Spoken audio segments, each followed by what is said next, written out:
Writing code and building successful products that your customers are going to love are two different things. Writing code is just a small part of it, and oftentimes software developers and teams make this mistake where they focus a lot on coding, a lot on writing code in a fast manner, shipping it to production, creating bugs, injecting bugs, having this technical debt, and never going back to fixing it. So you need certain discipline, certain set of guidelines, best practices that are of course practical and backed by a ton of experience, created by folks who have made a ton of mistakes and then learn from those mistakes. One such methodology and philosophy of software development, which is quite modern, is TigerStyle, which is popularized by Tiger Beetle folks. And this has helped Tiger Beetle folks to create one of the safest and fastest financial database in the world. So in this episode, I am talking to Joran, who is going to share a lot of insights and behind the scenes of how TigerStyle was invented and how these guidelines took shape and how they have developed over the period of time. So I hope you like this episode. Take a lot of insights from Joran's journey, from Tiger Beetle, from TigerStyle, and try to follow these principles if you can. I think they are really powerful. There's a lot of thinking required, but that's what software engineering is all about. So if you like this episode, please don't forget to hit the like button, share it with your network, and subscribe to the channel. It really helps me. It really motivates me. So please don't forget. Now I hope you enjoy and see you in the episode. Thank you. Hello and welcome, Joran. Thanks a lot for joining me again. Welcome back on this show. I'm really excited. I think we did a podcast 2 years ago and it's been a long time. We have been chatting on Twitter. We also had a call a couple of weeks ago, but this is exciting. We are doing this again. And today it's an interesting topic as well. It's there is so many things we can talk about, but we are going to talk about TigerStyle, which is this discipline, like set of rules, set of guidelines that you folks have created. Really looking forward to, discuss all the amazing things, all the amazing ideas, go deeper into some of those, try to understand, try to align with what I already have in my mind, and then, go deeper and understand a bit more. So welcome. Thanks a lot for joining. Thank you so much for having me, KV. Such a pleasure to be back. I'm back. Yeah, the pleasure is all mine. I mean, I think whoever is following this podcast probably already knows you, but would love for you to, start with a little introduction about who you are, what you have been doing these days, and then we can get started. Yeah, so pleasure to hang out with you all. Yeah, my name is Joran. I created Tiger Beetle 5 years ago during COVID. World was going through a tough time, and that was my little act of creation, and created Tiger Beetle in Zig. 3 years ago, I founded the company, out of the open source project to make the open source project sustainable, so we could pay our team to continue developing Tiger Beetle, and founder and CEO of Tiger Beetle today. And just before Tiger Beetle, I needed to create Tiger Beetle, but before I could create Tiger Beetle, I had to create a philosophy or a methodology that would even make Tiger Beetle possible, and that was TigerStyle. So so happy to be here to chat about that today. Awesome. There are many things, right? So if you look at this document, if you read this, right, there are so many ideas that probably make sense, and a lot of them are like intuitive, like, okay, this is right? That this makes sense and everyone should do it. But then I figured that while we are actually deep into coding and solving a problem, it's really hard to stick to those rules and follow that discipline. So want to go deeper into some of those ideas and then get your thoughts. So first one I would love to start with is zero technical debt policy, right? And looking at like some of the startup culture, like where everything is like, okay, you have to move fast and ship incrementally and move fast, break things and solve it quickly, have this feedback loop really quickly. How does that zero technical debt policy aligns with that sort of culture? And if you could describe that in a bit more detail and have some probably insights about certain examples if you have had during your journey, that would be great. Sure. Yeah. So zero technical debt. That's got to do with, and I think I'll come back to this, but just to give the quick highlight answer is, it's how can we feel proud about what we are creating as craftspeople? How can we continue to feel good about our work, without knowing in the back of our minds there's something we didn't do right? And then that little niggle compounds and compounds until eventually we no longer feel motivated as craftspeople, because it's who we are. You and us as a team and many others, it's who we are as craftspeople that we want to craft. And so how do we stay pure? How do we stay true to that? How do we not mix our work? So that's what Zero Technical Debt is about. I think probably if we take a step back, why would we want such a thing? Yes, it's because we're craftspeople. There's also a bigger reason, and that's sort of the whole reason behind TigerStyle. Why have TigerStyle itself at all? Why have a software engineering methodology, philosophy? Why did we need TigerStyle before we could create TigerBeetle? Why TigerStyle? And the answer is, I was terrified because I was about to design, a distributed financial transactions database, and I was coming out of a work on a central bank switch. So this is a software system it's the bank vault for a country to keep people, it's by the Bill and Melinda Gates Foundation. There's 20 countries around the world now integrating this very system, and this system is now integrating TigerBeetle. But 5 years ago, TigerBeetle didn't exist. I was working on this system, which is going to power Rwanda and 19 other countries around the world. People's money literally inside this thing.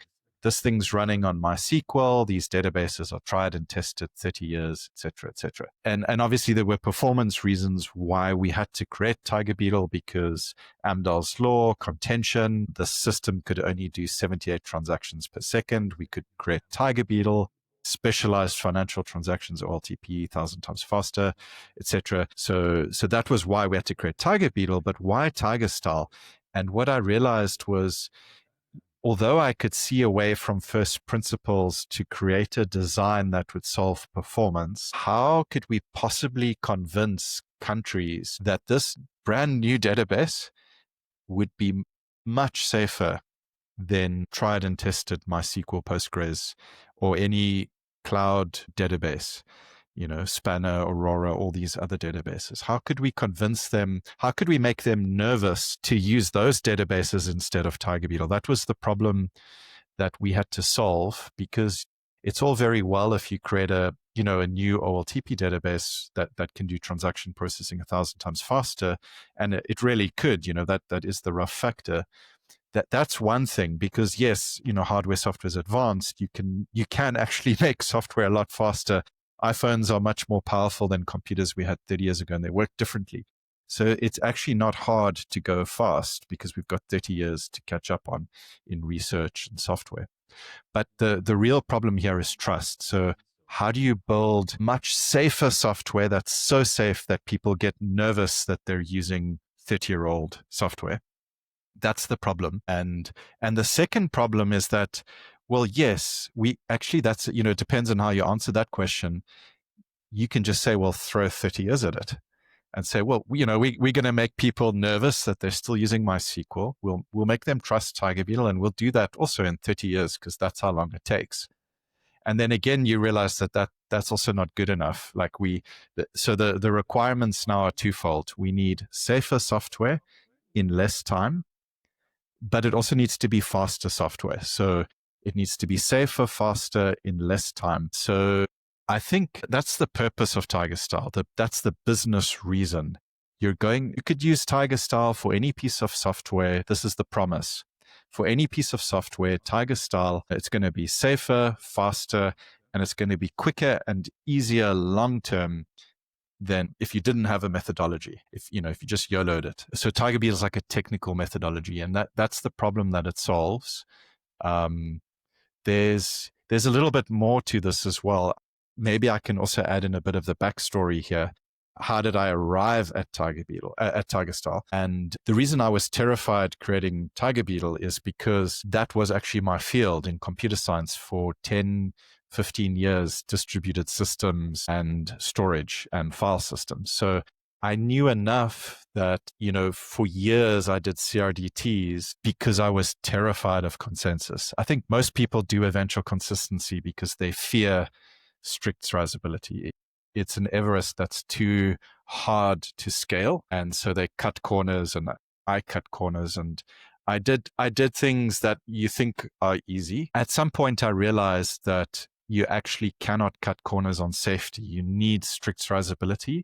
As Jim Gray always said, software should be correct and fast. And if we trade correctness for performance, we're going to end up with neither. So we can give up eventual consistency, but we're not going to get faster. Now we're going to be eventually consistent and still slow. And so I realized that at some point, with TigerBeetle, here you need consensus. You need strict serializability. It's a distributed system. You have to do it in a disciplined way. You can't invent your own protocols. You just use the ones that are formally proven and do it properly. And storage systems. So I knew enough that disks corrupt data, and most databases in the industry have checksums disabled. That's like our industry default, is disable the checksums. And even if you enable them, they're not daisy chained, so you can't detect when the disk or firmware writes to the wrong place, like that XFS misdirected IO bug. So this is why I was terrified coming into TigerBeetle. The domain is almost nuclear. It's people's money for countries.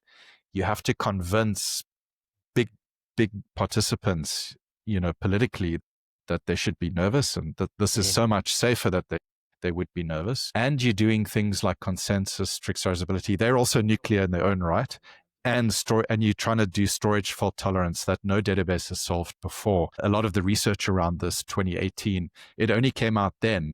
So even most cloud databases, they were designed 2015. Research on how to correctly survive disk failures only came out 3 years later, after Dynamo, after Spanner. Almost every major database was written before the storage fault research. So those two papers, if people want to check, is can applications recover from F-sync failure? When researchers ask the question, the answer is usually no. And the systems they looked at. And the other paper was protocol-aware recovery for consensus-based storage. Almost all Raft implementations, Paxos implementations, by default can actually enter split brain. So there's formal proofs, but proofs don't consider that disks do corrupt data and undermine the consensus votes, et cetera, et cetera, et cetera. So this is why I was terrified. I could not possibly create TigerBeetle because the domain is nuclear, consensus is nuclear, and storage faults no one had done really before. The research was so new. So we needed a methodology, we needed a philosophy. There was no language on earth. No language can guarantee Hemingway or Nabokov. I think as programmers, we think that if we pick Rust, we'll be safe, but Rust can never, memory safety is one property of thousands of properties of correctness, thousands of invariants. Every language is like this. I could have written TigerBeetle in JavaScript. It's also memory safe. But even TypeScript, it's not going to guarantee distributed systems correctness. It's not going to help me implement consensus correctly. Even formal proofs, if you look to them, often they only prove the design. So it could work. The recipe should taste good if you cook it correctly. But the question is, well, did we cook it correctly? How will we ever know? Because it's tens of thousands of lines of cooking. So again, this is why I was terrified. This is why I thought we really need a methodology. We need to think about how we think. We need to engineer how we engineer, because otherwise there's just no hope. And I, again, maybe coming into land here, but personal story, I knew this from hard experience because I had worked on a distributed system before TigerBeetle that nobody knows about and ever will. It's proprietary. And it failed not once, not twice in production. Actually, it failed twice. And the third time, finally, it succeeded. This system had to be rewritten 3 times. It was so terrible. It was a full duplex proprietary file sync algorithm. The third time, it was amazing and beautiful and perfect and production and just, great. It was like Dropbox, and it just worked. You couldn't take it down, rock solid. And the thing that made the difference was the early version of TigerStyle. So it's actually before TigerBeetle, there was TigerStyle. And I knew, it took me a few versions of working on this full duplex file sync system that, to bring in all the ingredients. And I had them at various points in time, but you needed all of them. And finally the thing combusts and burns and it works. And so that's kind of to motivate, as we get into all the principles of TigerStyle, it's how do we ship safer software that's faster in less time? Because the world doesn't want buggier, slower software in more time. But I think this is the argument. People sometimes think TigerStyle takes longer. Actually, it takes much quicker. So we shipped Tiger Beetle in 3.5 years. That's how long it took to get to production. We used 0 dependencies. We didn't use RocksDB. We didn't use off-the-shelf Paxos or Raft. We did everything handcrafted, and we shipped it to production to a far, far, far, far exponentially higher quality, a whole storage fault model, that didn't exist, dimensionally harder. Mountain is much higher. We shipped it to production in 3.5 years, which is about a third of the time it typically takes in industry. So, typically 5 years for consensus, 5 years for storage engine. That's Martin Thompson of LMAX, his rule of thumb. And he would say, if anybody tells you differently, snake oil. But, with TigerStyle, again, we couldn't take 10 years. We had to engineer the engineering. I was sick and tired of manual QA and trying to debug distributed system bugs. Where they exist and you hunt them for a year. Literally, I had 2 bugs. One was a year, one was two years.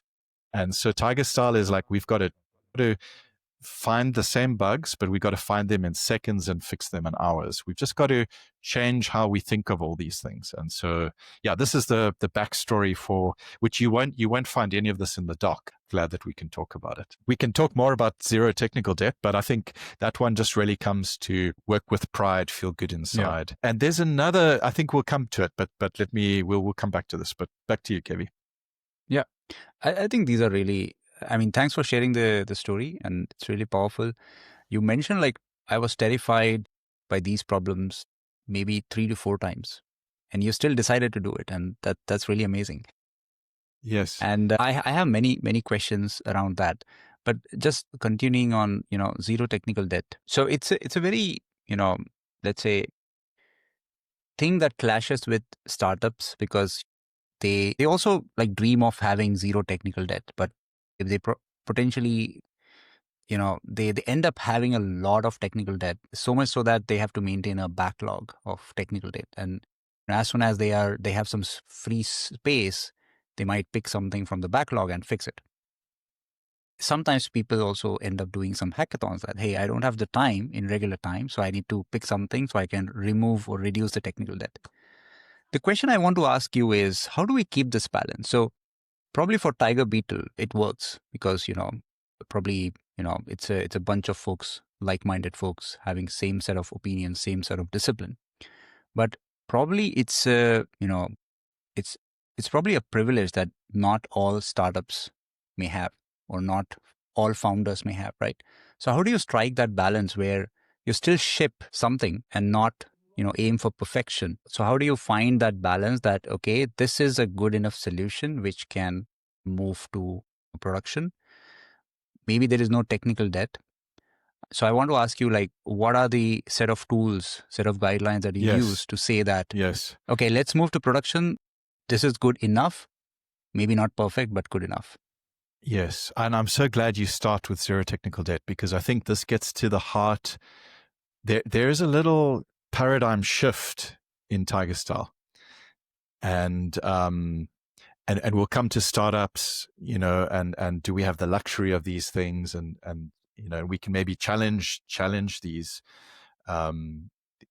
these things. But there's a paradigm shift. And when I grew up, I always wanted to be in business. And the second thing was I always wanted to be in software, because there's something special about software. I don't know if you know what it is. What's this thing that, if you're a builder, a craftsperson, and if you can craft in software, what's special about software that you don't get in the real world? And it's that You don't need to buy raw materials. You don't need to pay money. You don't need a crane to lift things if you want to build a skyscraper. You don't need a digger to dig tunnels. You can do all kinds of things in there. It's like Inception. It's in your mind. It's invisible. It's almost zero input cost, but your time. And the second thing that I found special about software is that when you write it, it's scalable. So you can write software once and 1 billion people can run it for 30 years. And I was like, wow, not only can I build anything and no one can stop me, no one can stop me. No matter, I've got zero money and I need Sublime and I can build something that 1 billion people can run for 30 years. So I've got instant distribution. It's got massive half-life and it can make a huge impact, but cost of sales is zero too. So my development costs, we think developer time is expensive, but actually imagine if we had to buy cement and bricks and granite and gold and copper, and we have zero raw material cost, Sublime and my time, and then I'm fine. That's it. But on top of that, we have zero cost of sales. And so this is why I always wanted to be in business, an entrepreneur. That's who I am at heart. And it's going to be software, because you can write it once and just put it on the floppies and ship them. Yeah. So we did actually ship Tiger Beetle's production on a floppy disk. One of our customers actually told us recently that is the version that they installed on their servers was from our floppy disk. So, and obviously now we don't, that was just the first release. We did it especially on floppies.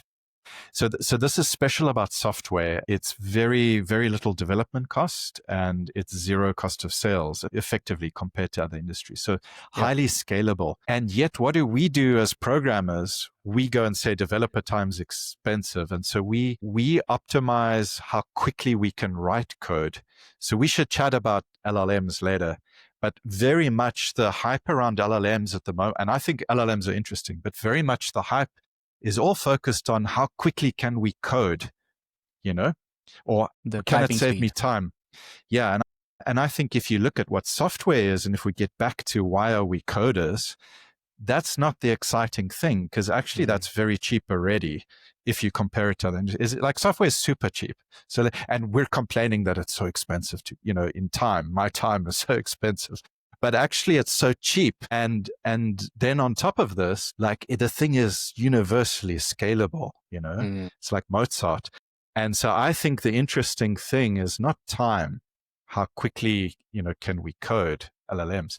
The interesting thing is how beautiful can we make it, because this beauty lasts forever and impacts everyone. How much quality is going to be there? Because I could spend a day and hack it out, or let me spend a day and hack it out as a prototype. Let me spend tomorrow and do another refactor of my prototype, and let me do the third day and polish it so it's awesome. Like it's going to take me just 2-3 days. So that's nothing. 1 day, 3 days, same order of magnitude. But it's going to be now exponentially better because I just, I improved it. So now we're starting to think not of optimizing for developer time, our time, but for quality, the exponential quality that we ship, safer, faster software, better experience for our users. Because, I write it once, but if it's open source, people are going to read that source many times first, and people are going to run that source many, many, many gazillion times, second cost. And so actually, I think our duty as coders, as craftspeople, as programmers, as engineers, all of the above, our duty is to be really thinking in terms of what are we delivering, because that is the cost. Whether what we deliver is an expense to the world. Are we giving blue screens of death, or is it an asset? Are we planting trees that are going to last for a long time and bear a lot of fruit? Are we writing songs that are going to be played forever? Because I kind of think, maybe I'm waxing lyrical here, but there was a time people thought photography was just technical. It wasn't an art form. And I think every art form has this moment. Then, and you realize, no, photography is an art too, just like painting, but photography can also be. But I think in coding too, there's no reason why just a little bit of extra time and we actually create stuff that is really, meaningful for society, not only utilitarian, not only faster, safer, but, more pleasing, a better experience. So this is why zero technical debt, I think where it creeps in startups is, and again, I think if you are doing a startup, you really want to be solving a hard problem, because otherwise, are we adding value to the world? Is there some difference? Are we making a difference? Because if it's not valuable, if it's not hard, it's probably not exponential. It's not serving the world. But if you are solving a hard problem, you actually want to make sure you solve it, because the problem is if you ship, I've had this experience, that full duplex, we shipped it twice and it failed. That could have been existential. It only succeeded the third time because of the early ideas in TigerStyle. So I know what it is to not get TigerStyle quite right and fail. And I know what it's like to actually do it and you succeed. And then you do it again for Tiger Beetle and it succeeds. And so I think sometimes, like as a startup, yes, you could do something in 5 days instead of 6. But maybe if you did it in 6 days, it's now going to take, the overall thing is going to take you 3 months instead of 3 years, because maybe you got some core design thing just right. Obviously you iterate and you're learning, so that there's a balance, but I think you have to, it kind of comes to, I think founders always have a long-term horizon. So, and maybe, maybe some founders want to move fast and break things, just a different philosophy, that's fine. Yeah. But I do think if you are building a company and you want to serve the world, you are thinking 10 years, 20 years, because you want to be meaningful. You're not doing things for money or to flip a pancake. You're actually trying to create something. You're a craftsperson, you care. And so you want to give your users a great product experience. And I think it's a pity where we try to emphasize deadlines in software time, because you can afford a 1% more in the design phase. That 1% more of time could bring the overall time down by a factor of 10, and it could actually mean that your company survives. So let me give my own example. Tiger Beetle. If we hadn't done TigerStyle, there would be no company today. No $30 million of investment. If we hadn't done our own storage engine, one of our investors would never have reached out. They only reached out because we were so radical. Because a lot of investors will actually tell you this. If you're just doing business like everybody else does business, ants climbing the same local maxima, if you're not radical on looking for some global maxima, they know for sure that you're going to fail, because it's not interesting. We're doing the same as everybody else, same methodology. But if you're at least radical, you might still fail, but there's a chance that you're probably doing something interesting, because you're thinking, you're applying your mind, logic, and first principles. And so I know for sure Tiger Beetle, if there was no TigerStyle, we would never have shipped production in 3.5 years. Not the same quality, 1000x performance, safety, not the same experience, the love, would never have attracted the team we attracted. They joined us because of TigerStyle. They said, this is who I am. Matt Cladd was literally he wrote a blog post, Hard Mode Rust. Independently, he was searching for static allocation, and he wrote this post, Hard Mode Rust. And then Jamie Brandon said to him, TigerStyle, Tiger Beetle. And we chatted, and he said, this is who I am, and everybody on the team. No team, no company, no business, no customers, nothing. Yes, we could have gone a bit faster and failed. I would rather go a little bit slower and just succeed, stay alive, survive. Yeah. So that's my philosophy. So go slow to go fast. The Toyota saying, slow is smooth, smooth is fast, Navy SEALs. Just don't die. But don't rush around the corner and get shot. Try and stay alive and just think a little bit. And I think it's also important to stress with TigerStyle is we're not saying you're going to be slower overall. We're just saying just think a little bit more. With our engineers, that's what I say to the team. I say, you're always, whenever someone's new, they're always tempted to put deadlines and time. And I say to them, the deadline is not time, it's quality. Exponential quality with a methodology, TigerStyle, second order remarkables. I say, please, let's think through this carefully. Because that, a day in design is worth years in production. Much, much easier to fix the code when it's all in your head as you're working on the PR. If you have to come back to it a month later, your human instruction cache is cold, you've got a cache miss to load it up. It just takes longer, impacts more users. Yeah. You can see I'm passionate. No. I think absolutely, and that is really powerful.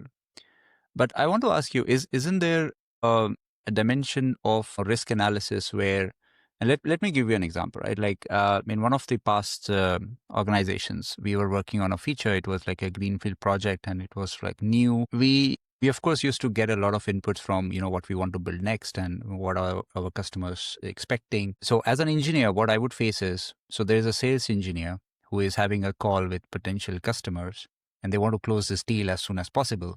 But the customer wants a feature X, right? And the sales engineer, without really having a deep understanding of how much time it is going to take.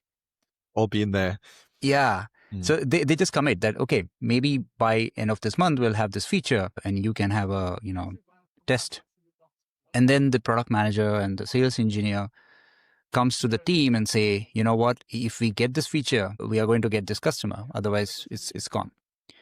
Yeah. In that race, right, as an engineer, because I don't want to make terrible mistakes in the production, so I lose existing customers, but I also want to have these new customer.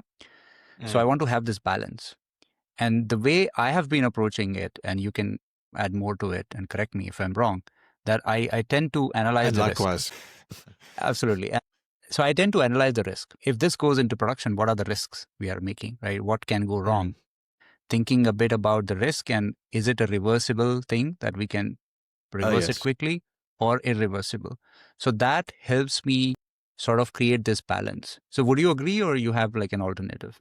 I agree I think there's a time and a place for everything. And I think something that's helpful, I think there's lots of wisdom that one needs. So I think, I wouldn't say that you always have zero technical debt, but I do think you have to get back to it. So the image that I have in my mind, KV, is like, we're planting a garden, and it's going to be a beautiful garden, and there's going to be a tree in the middle of it. And, and this tree is growing and it's producing fruit. And we've got this garden, and the weeds are going to come in, and sometimes there's a fire in the corner of the garden that we've got to put out. Or sometimes people are going to jump over the wall and try and steal the tree, or always have the entropy, the world is full of entropy, and entropy increases. So if you are a team of gardeners in your garden, you're not planting it only or watering it. You're also defending it and pruning it. So part of the art and work of software engineering is that you do have to de-weed. You have to take the weeds out. So it's kind of saying we have a zero weed policy, and yes, they do grow up, and yes, you have to it's part of the work, because otherwise your garden is going to get overgrown with weeds, and they tend to grow up quickly. And if you turn a blind eye, the next thing your gardeners are going to leave and go and work on other gardens where it's not overgrown, and your customers will go because they don't want to come and stroll around this garden anymore. So the other thing I find helpful is, as a team, we do these things together. It's like punctuality. Why should I be before time for a call? It's not because it says something about me, but I do it for others. I do it for everybody else on the team. So I put the team, the individual puts the team ahead of themselves. The team puts the customer ahead of themselves. But we're also careful to put the customers ahead of the customer. So this feature that the one customer needs, again, we want to build something for the world, something that's scalable, that's exponential. We often say there's an exponential hole in the world, a Tiger Beetle shaped hole. Transaction volumes are going up orders of magnitude. Existing infrastructure is 30 years old. Volumes, 10,000x, 1,000x, we're already slow. So we have to fill this exponential need.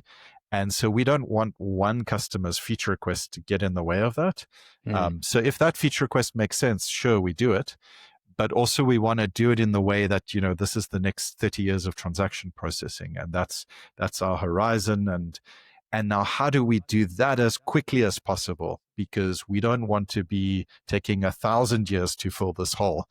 So we couldn't take 30 years to build the database, because then we're not even filling the hole in 30 years. So we took 3.5 years, and now we've got customers and we're starting to. But so I think often, but behind TigerBeetle is a philosophy, TigerStyle, the engineering methodology. But behind TigerStyle is a business philosophy we don't actually talk about often. There's a name for that too. I don't know if you know what it is. You will laugh when I tell you. Okay, so do you know who my favorite programmer is? Not It's really. Kevin Flynn, and he has the saying, "Biodigital jazz, man." And so the name internally as a joke as our team, the name of our business philosophy is Biodigital Jazz. So it's people and software, and at this intersection of art, business, software, and people, and biodigital jazz. And so serve the community honorably at a profit. That's kind of the philosophy. It's all about, how do you, again, optimize for minimizing total cost of ownership to the world. Why does the world need TigerBeetle or your company to exist? Why does the world need butchers, bakers, and software makers? It's not to maximize shareholder equity of the butcher's family directly. Yes, that's important, but the business rule, in that is, how does that's a result. But why does the world need butchers, bakers, software makers to exist? Is because we want meat. We want bread. We don't want to have to all get up at 4 a.m. Let's have someone in the neighborhood be the baker, someone be the programmer, and then we specialize, and that's better for society. And I think if we think like this, business philosophy, let it feed into your software philosophy, into your product, then you start to get everybody on the same page. So I think there can be no TigerStyle at work unless you have good business, in the sense of, why does the world need our company to exist? I might have a reason as an employee, a salary or whatever. I might have a reason as a founder, but that's not actually why the world needs the business to exist. So until we get this right, the ultimate why, the purpose, then we're not going to be incentivized to do these things.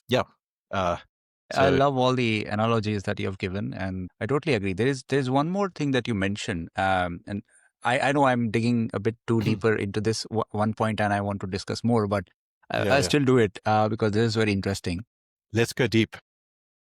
You mentioned that build something that is adding value to the society, to the otherwise, why would you even do it? But a lot of companies still have this, let's say this vision for doing the same thing but slightly better, maybe improving the developer experience, maybe being a little more reliable. So the point I'm trying to make is, when you do something that is really hard and adding value to the world, I think there are less competitors as well. And that, in a way, removes the competitive world of, okay, this company has added this feature, so we have to also do it. Time to market becomes really important because there is this competition. So would you agree that being in a very, specialized business also helps you in that manner? Or if there were like 5 other companies doing similar stuff, let's say, I'm just taking example, that would have added a little more extra competitive pressure to be early, like time to market, where people often forget that, okay, maybe there is a risk, but let's move on. Let's say that it's in beta, we still release this feature, and then let's see how it works. Yes. So I think Google wasn't the first to market. There were many. Google won on quality. Facebook wasn't the first. There were several, but they thought about things a bit more. They were killer in their thinking. Unfortunately, in other ways too. But Google, are a better example. They were not the first. They really cared about quality of results, quality. And so again, I would just say, if you're a company, don't make your core value proposition time, because that's a commodity. Make it exponential quality. Software by nature, the code wants to be scalable for the whole world. It wants to make exponential impact. And so like, let that be your business, because you're going to, if you serve such an exponential need, you will be rewarded exponentially. If you're just trying to be a consultant and to compete on time, time just to sell hours, how quickly can we churn out features? Are those features really remarkable, exponential? Are we really on a global maxima? Are we just on the same little local as everybody else, incremental? Tiger Beetle, we had a choice in the beginning. Someone put forward, I created the project and it was just me originally. By the way, I should say, just to go back, I created 3 prototypes. Proto Beetle took 5 hours on a Sunday in 2020. I was listening to Black Keys at the fireplace with the rain outside. 5 hours prototype, 400,000 a second performance sketch. Then I did Alpha Beetle, which was a month.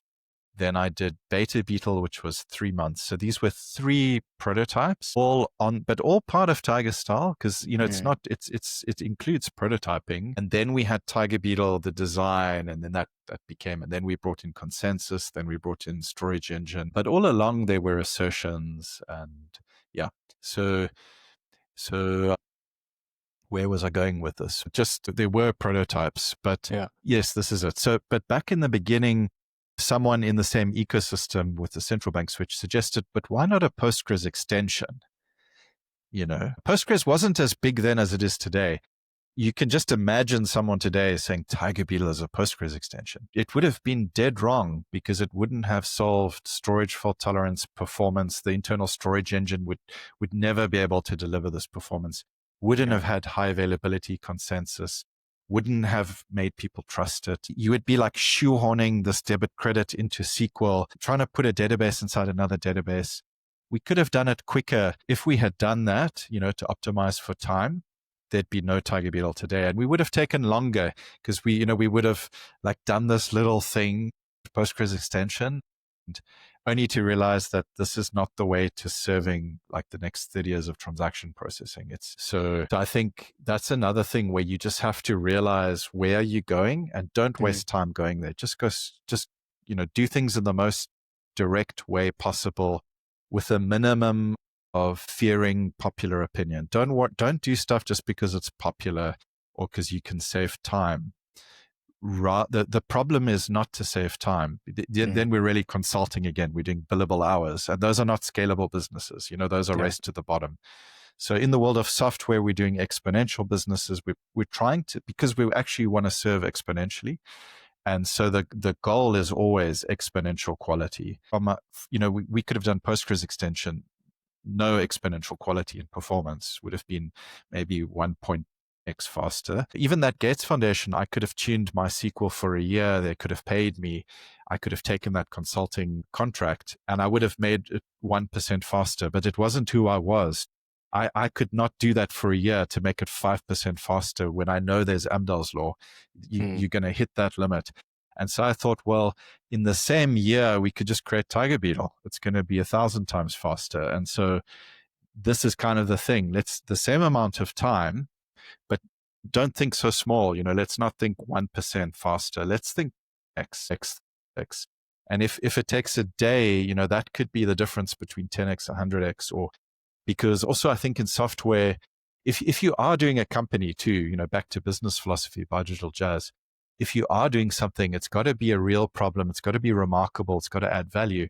But it's actually, you've got to build in margins of safety. So if you're only incremental in what you deliver to the world, there's a huge business risk that we don't succeed because we don't have the tailwinds to overcome entropy.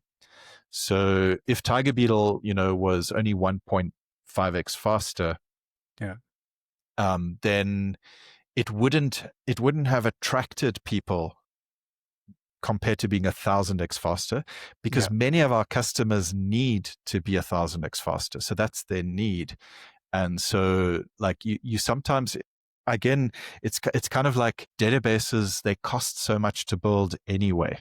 If you are going to build a database, even if you're going to make it 1x as fast as Postgres. So let's make a new database. It's going to be exactly the same speed.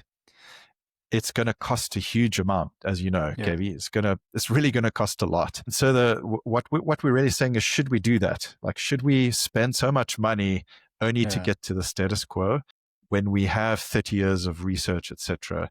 And I think in software, it's kind of like, if you are going to, creating a company is so hard. It's always hard. Like whatever you do in life is always hard. And creating a business is also hard. It's a lot of work. Yeah. It's really hard. So I once heard Steve Wozniak speak in person.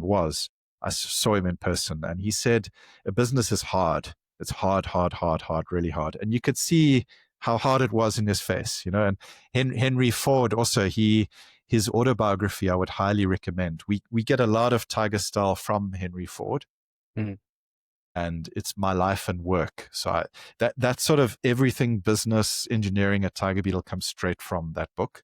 I would really recommend it. But he also said, you do Model A, Model B, Model C, Model D, all the way, and then you get Model T. And all these are in your back, your garage. It took him 16 years before he finally had the first car design before he started his company. But he had to do that work to prototype like that. Otherwise, probably Ford would never have succeeded. Sometimes it's not enough to be 80%. You have to actually keep pushing till 90, and only then you break through. So yeah, just to cap it off. But I think sometimes if we're only 2x better, the market's going to yawn.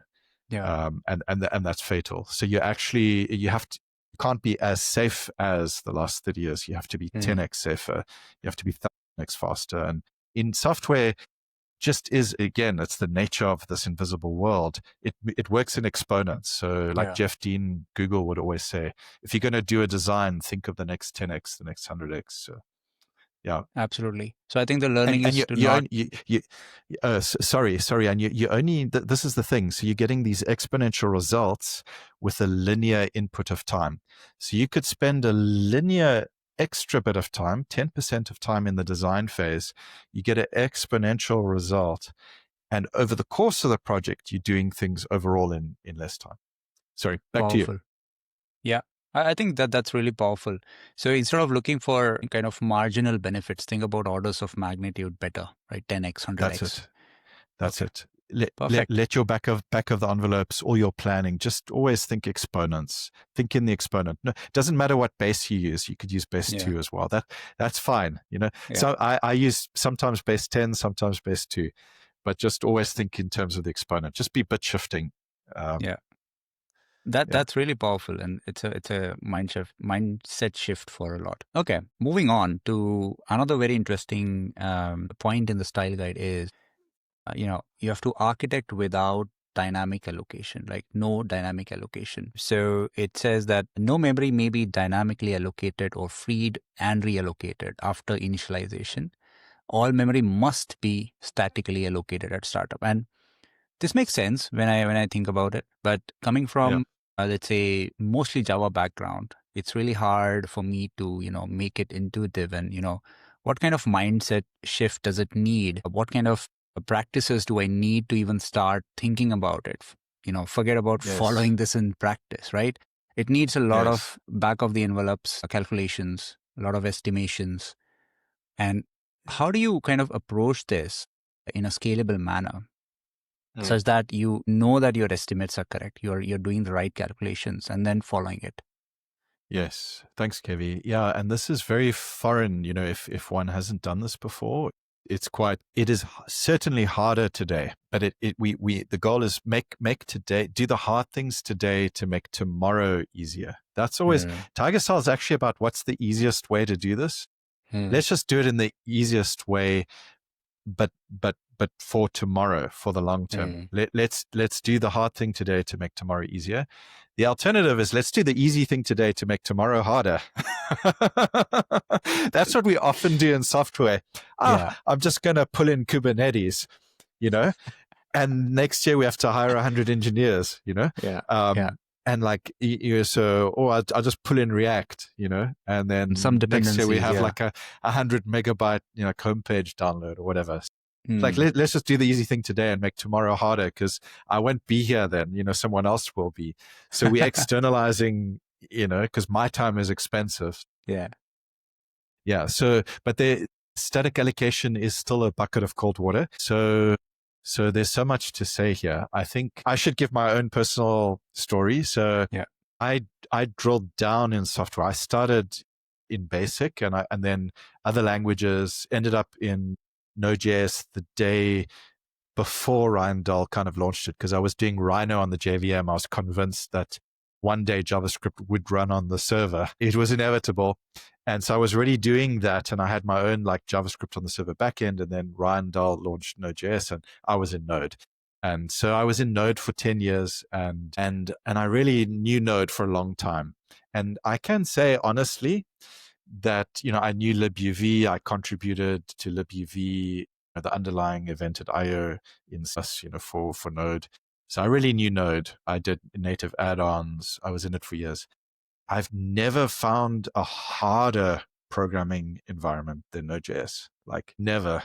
And I mean that, I really loved that whole time, and I learned so much, but it's so easy to get started. Mm. And I was never able to write, I mean, I could, but it was huge effort to write a production grade API server, just a stateless API server, like production grade. To this day, like the documentation around sockets, the API, that interface allocates memory like you want to give the GC a workout, and all the time I was like, but I have a buffer. Can't I give it to the interface to receive from the kernel TCP buffer into my buffer, please? I have it for WebSockets. Can I not do this? No, you cannot, it's impossible. So it's like, it's almost impossible to create a rock solid production Node.js API. And I know because I did that for 10 years, and I'm speaking for myself. I'm sure other people can, but as a programmer, I'm not good enough. I cannot personally. It's beyond me. And I really tried. I did stuff like, where the Martin Thompson way, he's good enough. He did this kind of stuff in Java with Lmax, where, and I did a lot of performance stuff in JavaScript too. So I know, I mean, I've got stuff in production, to be fair, that is running today, but it's just everything is so dynamic, and that's the problem. Because if you want to write rock solid production software, you need to have explicit limits. So you need to know, if you're going to have like a big tsunami of load hit your API server, are you able to handle the load you can and let the rest wash over you? Or are you going to out of memory? Because you're just going to allocate buffers and explode. And that's what Node is going to do. And so I learned that the hard way. I mean, I actually had incidents where I sat for 2 days with feature flags, literally the whole time, just switching things on and off, because the V8 GC was just pausing for 2 minutes. So Vyacheslav Egorov helped me to like compile a custom version of V8 where like we fixed some of the GC stuff for Node. And so like I really did learn the hard way. And so that whole experience taught me that it's just easier if you have static allocation, because now you have explicit limits on everything. You say, look, I have some explicit limits, maximum number of concurrent clients, maximum number of like, buffers that each client's going to do, this much memory, start the process, give it that. Obviously you disable overcommit, all these kinds of things. It's just easier because your software becomes a well-defined piece of software. And I think this is my other observation about going back, what's special about software compared to, physical engineering. There's also something what's hard about software, and that's because the thing that makes it so special is also what makes it so hard. Node.js is in the invisible world, and I like everything invisible, music, stories, software. But in the invisible world, there's no physics, there's no limits. That's what makes software harder. That's the thing that makes software take so long. That's why deadlines creep, when the sales engineer promises a feature and then it takes longer. Because this is my understanding, real engineers in the real world, they can work hard and they sort of do solve deadlines mostly. But software engineers, it's impossible. And I think the reason is because we don't have limits, explicit limits, we don't have physics. And so static allocation is the way philosophically, like how do you now solve this problem? Because if we want to ship safer, faster software in less time, we're going to need to have some kind of limits and physics. We can't just pretend everything's infinite, because it isn't. In the real world, it's not infinite. And so if we want to write production software that can come face to face with the real world, we're going to need limits contractually, in production, if we want to be rock solid, and then let the excess wash over The Google SRE book is very good about this, talking about explicit limits. How do you handle overload? And I just realized, like in Node, dynamic allocation is like a trap. It's easy today and tomorrow it's impossible. And so again, Tiger Beetle, I was like, this is just going to be easier. It's going to be so much easier, and that's why Zig was so great, because Zig's whole philosophy is you can be explicit about memory. Bring your own buffer. If you have a buffer, bring it, and it's just easier. And yes, it's kind of like ice skating. Your first day, you're going to fall over on the ice. But after a while, you're going to be really ice skating, and then it's like smooth. And I could say just one last little story is we did have a time, someone not on the team, they added some dynamic allocation to our REPL. It sort of snuck in, the weed grew in. And so it turned out that our REPL was not TigerStyle, so full of dynamic allocation. I can't tell you the pain this caused us. It took so much longer. It took us literally, Brian Anderson, co-founder of Rust, he cleaned this up. There were contributors in the community, also helped the multiple PRs by them. Another one of our engineers, Federico, also cleaned this up. So we had like multiple PRs just to try and get the dynamic out. And we had to, because the lack of limits was making new features very hard to add. So we had to add new features, and they were harder to add with dynamic than static. But we had to first rip this giant weed out. And if the people who had done, like, if this REPL had just been done correctly in the first place with static, would have taken a day. It was so easy, and would have just taken a day, and it would have saved months of multiple people's time. And so this is just like a caution, you just have to understand why you do these things, because you make today harder, tomorrow easier for other people. Yes, I can make it easy for myself today, but other people are going to pay the cost. And so this is kind of the spirit, and again, other engineering shops will say, well, we're dynamic, and I will say, fine, there's nothing morally wrong. It's just a different philosophy. But our philosophy in TigerStyle is like, this is really the way in our experience that you create things like Tiger Beetle in less time. If someone could create Tiger Beetle, the same quality in less time, I would love to learn as well. But this is how we did it. And I have seen, I've done the dynamic myself, again, Node.js days. And so Tiger Beetle is very much just, I ran so far from GC, from dynamic allocation. I even ran past malloc and free, and I kept running. I had such trauma, so terrified from even malloc and free, that I ran all the way to static. But actually, this is also where you find embedded engineers. To them, this is just easier. Like they will tell you, please, you're going to write firmware, don't do dynamic. You're gonna have a world of pain in a year's time. So they'll just tell you it's easier to do static. This is the way it's done, most direct way possible. And also NASA, their power of 10 rules for safety critical code. There's a reason why they do static. It's just going to make your mission easier. You're not going to be trying to do hot code patches later down the line.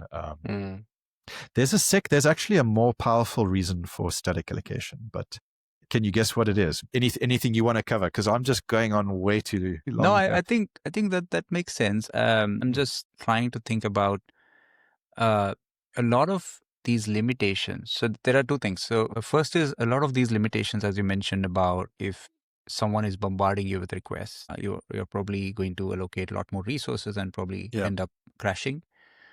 So a lot of these limiting is done on the infra side and not on the application level. So I was also thinking a bit about the abstraction that people have, So if, for example, I'm building an application, I just don't think a lot about limiting each of these, not exactly thinking about how much memory do I need, how much is the size of this list, and what is the upper bound. So I think this ties back to the problem or the approach that you mentioned, that think a lot more, spend time in designing. And probably that also drives this, like when I start thinking more about design itself, I'll think about the limitations, the problems I may have during in the production application, right? So I think it ties back really well. I think you've hit on something. When you think of design, you start to think of limits. And I think there's a symmetry there. When you think of limits, you're starting to design. So as you start to do static allocation, you're forced to think of limits. And as you think of limits, now you're designing. Yeah. So it's a feedback loop. Feedback loop. And without limits, are we really designing software? If we didn't even, we're not even thinking of the resources or the limits, but are we even designing? So I kind of, with TigerStyle, what we often say is it's painting. So I think a lot of software is like there's two kind of philosophies. So Daniel Lanois, the music producer, he said there's at least, two kinds of music. There's sculptors and painters. So sculptors might be like Bob Marley and reggae, where you take this wall of sound from the band and then you sculpt things out. You take things away, and then you get painting like the Beatles, where you layer sounds on. Both are so valuable. I think in software it's also true, and sometimes I find this is kind of intrinsic to people. So sometimes someone wants to be a sculptor, same as artists. Like you were born to be a photographer or a sculptor or a painter, and that's great. Some coders are like, I'm a sculptor. I love to hack stuff together. Take like IKEA, I'm gonna just put it together, and that's how I really add value and make an impact. But I find it's usually like a Tiger Beetle. It's better if everyone on the team are painters, because when you mix them, if some people are confused, you're like, no, we're sculpting, or no, we're painting, you get like a weird mishmash. And so it's better, to be aligned on your philosophy. All be sculptors or all be painters. So TigerStyle is a painting philosophy. It's you sketch back of the envelope, you sketch quick, napkin. It's cheap, doesn't take long, but you must do that. Often this is skipped. So you are thinking of limits. Then you do studies, a few studies, because you don't want to rush straight to painting with oil, because that's going to take long. You first want to do the preparation, do it properly, because doing it properly is going to take less time. They're not at odds. They're orthogonal. So this is it with static allocation, is that you're painting, you're sketching the limits, now you're designing, and that's it. And this is actually the biggest reason that you've hit on now for static allocation, because this is kind of the hardest problem in software. There's no language that can encourage your team to have taste or good design. That can't be solved by language either. So language can't solve correctness. There's no language that can guarantee distributed system correctness. There's no borrow checker for that. Correctness is a design problem. End-to-end systems thinking. That's how we get safer, faster systems. And I think we make a mistake if we shoehorn all of that onto Zig or Rust or C or C++, etc., or Node.js or Java. That's putting too much pressure on a language for something that shouldn't be solved at the language layer. We should solve these things end to end. Systems thinking, systems design, system as a whole, deterministic simulation testing, assertions, static allocation, all these things. Any language is a great language. Any language is a safe language if you apply philosophy like this end to end. And so static allocation is kind of, what's the harder problem? And the harder problem is, like, as a team, you grow, you scale. How do you maintain TigerStyle quality? How do you maintain exponential quality, safety, performance in less time? And the answer is static allocation, because what it does is it forces your team to think. There's no way they can code, because the allocator is only given to them at init, not at runtime. And so you actually have, what you've done now with static allocation second orders, you've got quality as a viral forcing, you've made quality viral through your code base, because you have removed dynamic allocation. You've made quality viral. That's something I've learned. And you've also got all these amazing performance benefits that the game devs will tell you, and embedded will tell you, fragmentation. Don't worry about JMalloc anymore. It's no longer a thing. You've solved fragmentation. Node.js has fragmentation problems still, I believe, if you use zlib. So it's just so much easier, but you actually get nice design because you're thinking. And then for application developers, it's like, wow, I get my docs and there's limits. And that now propagates. And now our software is no longer like a jumping castle that's all elastic. It's more like a tesseract. Yeah. I think It's really powerful. And of course, it will need, as you mentioned, it will need a lot of thinking, probably mindset shift, a lot of practice, a lot of getting wrong decisions. But Yeah. eventually, I think it will be powerful, and you will be able to ship faster. Yes. I want to, move on to the other topic, which is also, interesting. And I want your thoughts on that, because when you talk about like functional programming, right, there's a lot of like different ideas, and which may not really tie well or align well with static allocation and, assertions and the other guidelines that we have. So one of the things that come to mind is like recursion, right? Recursion, and then immutability, where you don't mutate anything and you end up copying a lot of objects, creating new things. So what are your thoughts on that? Does it align at all with this philosophy, or there's a way in the middle? Yes, I don't think it's necessarily at odds. So I think that okay, so recursion is at odds with explicit limits. The NASA's Power of 10 rules will also, they ban recursion, and I think there's a good reason, because I don't think we should pretend that finite things are infinite. So an event loop is a while true loop because it keeps running fine, but I don't think that we should. For example, one of the things in TigerStyle is that loops should always be bounded. Mhm. Think about how long. It's kind of, TigerStyle is very practical. It's like, what do we expect? What do we expect? Or if the software crashed, we would ask ourselves, but what did we expect? Did we expect that loop to run for infinity as it decodes a limited buffer? And no, we didn't expect that. And so, well, therefore, let's code our expectations into the code. What do we expect? What do we not expect? That's kind of, as you're writing TigerStyle, I was like, what do I expect? What do I not expect? Encode that into the code. In the code, assertions, because assertions are great documentation. They stay up to date, help other, again, make today harder, tomorrow easier. It's so much easier. Now your software is not only externally correct as you test it end to end, but it becomes internally correct, because as you fuzz it, the assertions are a force multiplier. The slightest thing wrong, if your code expectations are wrong, shut down. So yeah, but I think with functional programming, there's a lot of that same spirit in TigerBeetle, where definitely like that, I feel it in me, and but I think, I think where we differ is this advice that I picked up again in Henry Ford's book, My Life and Work. And there's this principle: do things in the most direct way possible with a minimum of red tape. Do things in the most direct way possible with a minimum of red tape. So what that really means is remember why, remember the purpose. What's it all about? Why does the world need this company or project or code to exist? And serve that. So I think even TigerStyle would say, don't serve TigerStyle as your master. Don't serve functional programming or agile as your master. Together we serve the users. So I would love that we had a methodology called the users, and we all got grumpy about that. Yeah.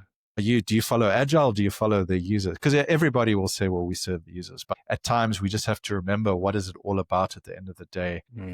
It's the users. So why are we copying memory? And should we do this in the data plane? Is that fast? And that actually might be dangerous as well, because if you're not careful, as what I have found in TigerBeetle is that the more things you have, the more, for example, if you have a variable and you copy that variable, you alias it, and you copy state, now you have a harder problem keeping that state in sync and correct. The more mallocs and frees you do, you're just increasing probability that one of them you get wrong or one of them you leak. Even in JavaScript, you can leak memory or performance issues. And so again, it's like, who are we serving? Are we just mindlessly following the how, or are we purposefully following the why? And the why is so important, because then yes, we can use parts of functional that make sense, where it's like, let's just have a pure function with some input and some output and no mutable state. And there's a lot of that in TigerBeetle, but there was a point in my life where I read actually Henry Ford. Someone actually said to me once, what use is Henry Ford for software? And I was like, well, man, this changed my life. This led to TigerStyle, because that whole book is about why does business exist? Serve the community honorably at profit. Why do we engineer, do things in the most direct way possible, remembering the purpose? And so I think we can learn from every kind of discipline, and we should, functional, etc. And then ultimately, those things should be in service of the purpose. So also as a team, we like to say, what's more important? What's more important than process? Often we just all sync to process and assume process. With TigerBeetle, we try to delete it. So what's more important than process? Principles, What's more important than principles? Purpose. Purpose is better. So, yeah. Sounds good. I mean, yeah, these are really powerful ideas, and there are multiple ways of, thinking about a problem. But as you mentioned, there are like certain things, if you keep them at the core, like purpose and, the principles, you think about like really pragmatic ways. Don't optimize for the wrong things, like, developer time, for example. Yeah. I think that itself will take, us long. Yeah. Okay. Optimize for user time, Exactly. Yeah. And solve for the. Yeah, you see this with Mitchell Hashimoto with Ghosty. It's like flawless software. It's like quality. Like Mitchell's not thinking, how can I save time? Yeah. He's like, no. How can I make my users save time? Because it's going to, so it's just making huge impact, It's so beautiful to see. And there's a lot of things that software world has learned from the hardware world, right? Like circuit breakers. And you mentioned that, like from Henry Ford, you've, learned a lot. TigerStyle has a lot of ideas from his life and work. Yes. So that's really interesting and powerful. Since you mentioned Agile, and there was one of... Did I mention it? And there was, so I posted it on Twitter, like, and I'm doing an episode with you, and if there are questions, so one of the viewers posted, like, what are your thoughts on Agile, and how does it align or not align so well with TigerStyle? Yes.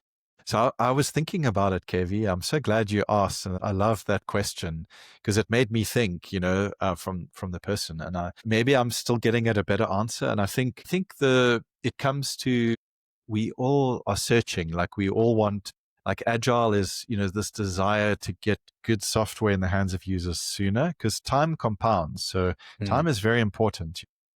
Faster, safer software in less time is also for TigerStyle. So TigerStyle should be quicker than another methodology. But I think Agile is maybe not a methodology so much as a desire or a good intention. And so, for example, if we were to take TigerBeetle as a project, okay, so say you and I, we're a team, we get given this job. Build a financial transactions distributed database 10 times safer, 1,000 times faster, and do it in less time. Do it in a third of the time. And we would say, okay, we're going to do Agile, But I'm still terrified. I'm like, okay, but now how on earth do I solve consensus? How do I do performance? And Agile doesn't tell me that. So I would say that's kind of the difference. So TigerStyle is like it's a philosophy and it's got a business philosophy behind it. And it's also a methodology that's very concrete. It's almost like what you read in the essay is kind of a style guide. So it doesn't have a lot of this backstory or purpose, in it. It has the technical goals, but it's almost a style guide for safety and performance and a great developer experience, reading the code, how you name things. Afterwards, you get this lovely quality that comes out where code looks good, but it's far more concrete. So if you follow TigerStyle, you can write really hard software problems and probably solve them correctly and in less time, and they'll be faster. And that's been my personal experience because I crawled towards TigerStyle in the darkness and put the pieces together, through that full duplex file sync before TigerBeetle. Tiger Beetle, by the way, was the project where I added determinism as a principle.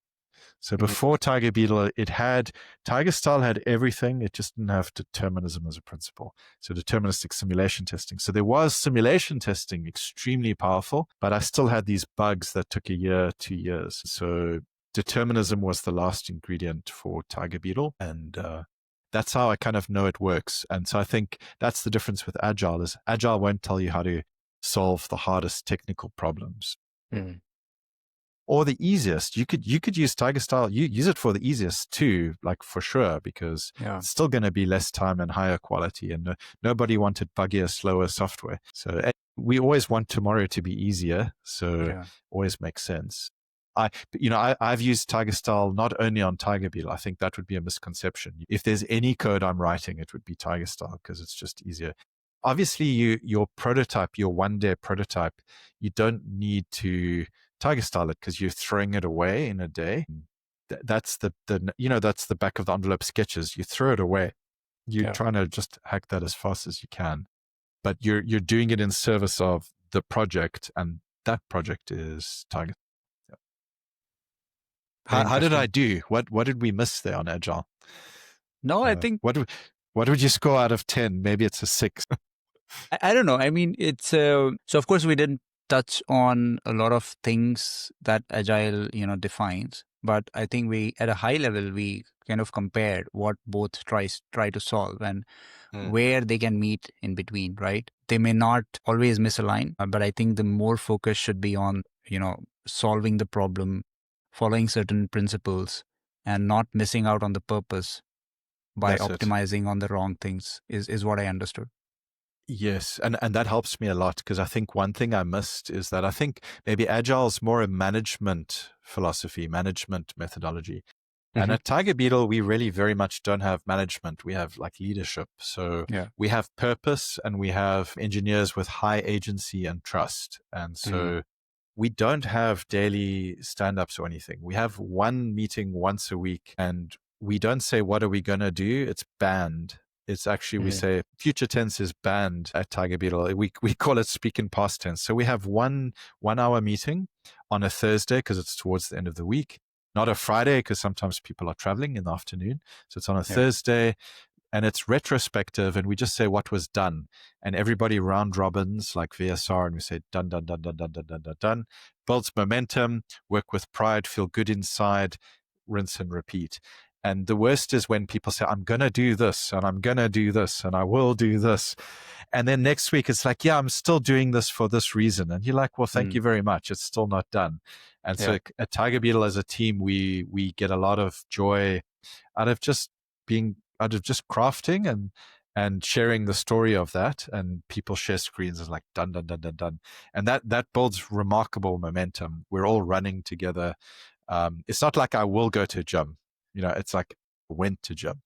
So I think that's the difference. And once a month, we actually have library week where we don't have meetings at all.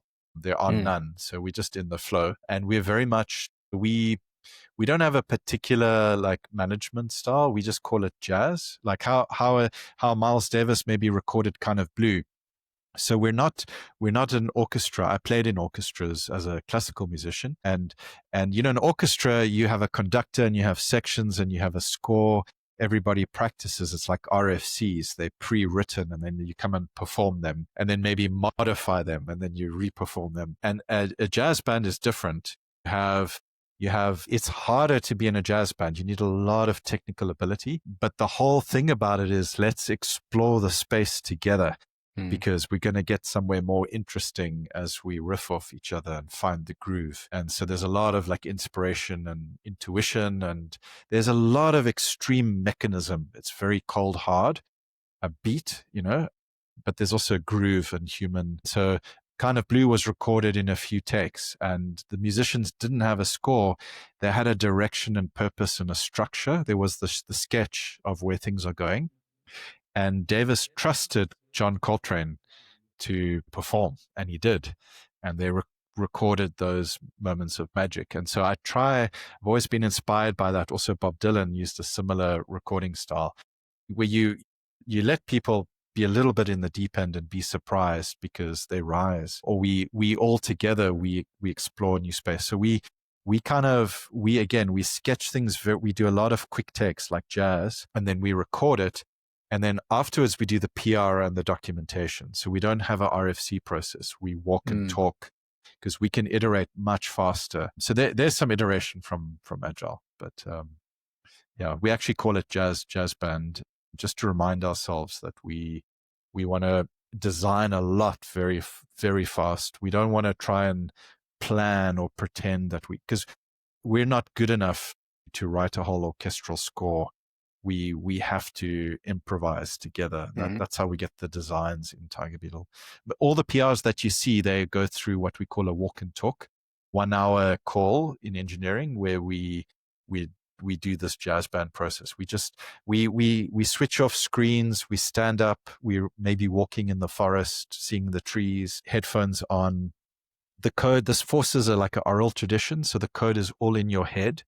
So everyone on the team, they can see like the cathedral of TigerBeetle, the architecture, the structure. They don't need to be at a screen to see code. And so we're talking new consensus protocols, features. We talk through it as a team of engineers, 10 of us or so, and because we can walk, now your blood is literally flowing in your brain instead of becoming, fossilized, ossified, sitting at a screen. And so we actually do get up and walk. And we're talking blind, but you can see it, this invisible world in your head. That's just to getting our sort of style of how we work, and that's worked really well for 3 years. And then you scale this, jazz band of jazz bands. I love how you mix these different worlds of music and hardware and software and business management, and give us like a beautiful story out of it, like how these things could mix and match. So that's amazing. Yeah. Just to not miss on that point, and I think it's important. Is it also came from Twitter, where I posted this, like, what are your thoughts on AI? And I think what's important is AI assisted coding or agentic coding, right? I find it kind of in a different direction, because when I am using agentic coding or agents, a lot of thinking is kind of done by the agent itself. Of course, I can review what the agent is doing. There's a plan mode now where it can tell you what's the plan, and then you can review it. But I think the whole thinking part or the designing part is kind of outsourced to the agent. Do you think that it's still okay as long as we can feed in the TigerStyle, the guidelines that, hey, this is your limit. These are the guidelines you have to follow, and then plan anything that you do in this sense? Do you think in the future you might be using it more, or you even start using it, or you think it's like a opposite direction? Yes. So that's a great question, Kevi. I've got so many thoughts, and I was quite slow, to see the magnitude. I think ultimately it's always about quality. So, and then I get excited. So how can we use LLMs to improve quality? I think at the moment, again, the hype is very much around saving time. Yeah. And I'm convinced that is happening. But the exciting question to me, that I think a lot of the exponential value will be in, is how can we use these things to improve quality? Because again, like, there's a lot of software shops where it's like consulting businesses make websites for people. Yep. Okay, LLMs just demolish that. But those businesses are valuable, to the individuals, but they're not delivering software that is making, it's exponential software. The exponential software tends to be like infrastructure or, platforms or whatever, but it's not consulting time. So the software that makes an impact in people's lives is always exponential quality. So I think it's going to be really interesting. How can we use LLMs to add another exponent? So humanly, we're going to add like 2 exponents, and LLMs add a third, and in less time. So the other thing is, I think we think of LLMs today constructively. How do we use them to create? I was also a bit of a hacker before TigerBeetle. I was doing security work as well. I did quite a few things, just so storage. I was also a bit of a hacker, ethical researcher, submitting CVEs and OpenSSL and Google and Chrome and things like that. And, trying to hack systems. And so I was always trying to break software. And that's actually how I got to TigerStyle as well, as I realized assertions are one of the most powerful tools we have to stop hackers, because hackers go through the gaps in software, the semantic gaps in our function signatures. Those create the matrix, the matrix portals for them, the telephone booths, where we put magic in our function signatures. They're a bit implicit. They're not explicit. That's why I love Zig. It's so explicit. But hackers hack software not because it's memory safe or isn't. JavaScript is extremely easy to hack. It's got really, yes, there have been CVEs in C specifically, but if you ask a lot of security teams, their nightmare is NPM, that whole ecosystem, supply chain attacks. That's their concern. And that's all memory safe software. So like as a hacker, I've got no problem. If you show me a JavaScript system, it's probably easier to hack. And so they slip through these semantic gaps, and I found that assertions are the best way of closing those, because you're tightening your interfaces. But why do I love LLMs? Well, in the same way, I think, it's going to be really interesting to find LLMs that can be deconstructive, that can destroy. So how can we actually lean into a positive Armageddon, and how can we use LLMs not to create or construct, but to destroy, to deconstruct? And what I mean by this positively is, in the TigerStyle sense, if you can hack software, if you can find a bug proactively using assertions, you can make it safer. Safety is the other coin of security. Spin that coin around. If we can be a better blue team than the red team through TigerStyle, we've made much safer software. So with LLMs, how can we do the same? How can we use them to destroy, to find where we didn't add an assertion, we missed an assertion, or it was maybe over tight, or the expectations are not fully encoded, or how to increase quality like that by destroying. So when I write, even if I write or I do a talk, I actually will I'll put it in LLM and ask it and say, tell me where my talk is really bad. What did I miss? What will people not understand? Rate this talk for me out of 10 and tell me what really sucks, or tell me where I hallucinated as a human, because I do that too. Tell me where my facts are wrong. So I love using LLMs for that, because now I don't depend on them for correctness. I depend on them to improve my quality. And so I think this is where it's really valuable. Especially where software, exponential software is valuable, and the thing you want to optimize for is quality. So again, I think it's going to be really interesting, LLMs, as we shift towards how can we use these things to improve quality.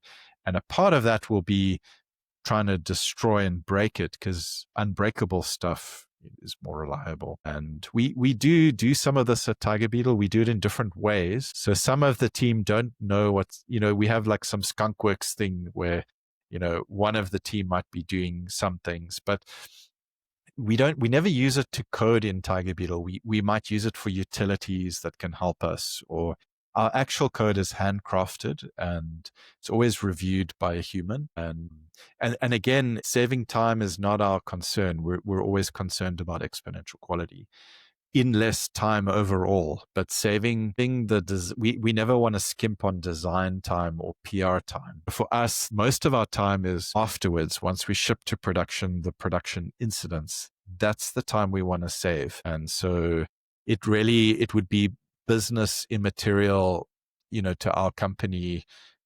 It would be detrimental to our business if we took less time on design or coding. We're not incentivized to, in terms of the business, because of the exponential need.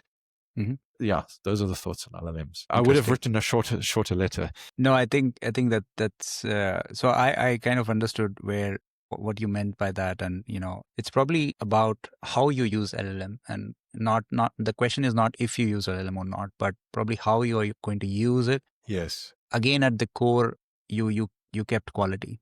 You kept the safety and reliability of the software, not the speed of delivering the software. And As long as you're doing that, you're focusing on the right thing. That's fine. And I think I realized, KV, another important point there is that it's just a tool, like you say. It's just a tool. Yeah. It's like a coding editor, just a tool. What counts is the end-to-end quality. But I think what also counts, you touched on this, is the understanding of the human. That must never be lost. So there's a story from Toyota where at one point they had a mechanized production line. They had the machines, and they realized that they were lagging behind in quality and optimization. The reason was because the humans had forgotten how to manufacture. And so because the humans had lost their understanding, they could no longer vertically integrate and co-design and optimize the stack. And so as humans, we have to be drilling down to the machine in our understanding. If we let something get between us and we lose our understanding, we're going to lose quality because we're not going to be able to lead. You can only lead if you can, you can only lead the cavalry if you can ride a horse. So, it's the Dune quote, if we lose our understanding, we become slaves to the machines. We have to keep our understanding. And so Toyota took the machines off the production line and they put the people back on to manually craft so that they could relearn understanding. Because only with that understanding can you start to optimize the design and paint. So we don't want to forget to paint, we need that skill. And I think if we lose that, we're in trouble. But even if we're in trouble, we can always get out of trouble and fix it. Yeah. Powerful. Yeah. I really wish that I had some kind of superpower like doing deterministic simulation testing so we could discuss everything we want to in 1 hour. But unfortunately, that's not possible. I really wanted to talk about assertions, about other things, about I don't know, symmetrical naming, or there was a lot of interesting ideas like how you should define your long structs and ensuring safety and a lot of things. But in the interest of time, I think we could do a volume 2. So as you mentioned. But these are really deep, really interesting things that I would love to talk about more. But yeah, thanks a lot, Joran, for joining me today. As usual, Pleasure. As expected, it was an amazing, session. After talking to you, I always feel like I am also a better thinker. But probably it's like the pump that you get while you're in the gym, and after you're back home, you are. Thanks for that. Yeah. Thanks for sharing all the stories and insights. I'm absolutely sure that our viewers are going to love it. And, if there are more questions on the post on the YouTube channel, we will probably do another episode in coming months and see where it goes. For our viewers, please hit the like button if you like the discussion. Subscribe to the channel and share it with your other networks so everyone can learn about TigerStyle and the amazing things TigerBeetle is doing. So thank you for joining, Joran. Oh, it's my pleasure. I always love it to chat with you. It helps also me remove the cobwebs from my brain, and I also feel pumped. So thank you so much, KV, for having me. Such a pleasure. Awesome.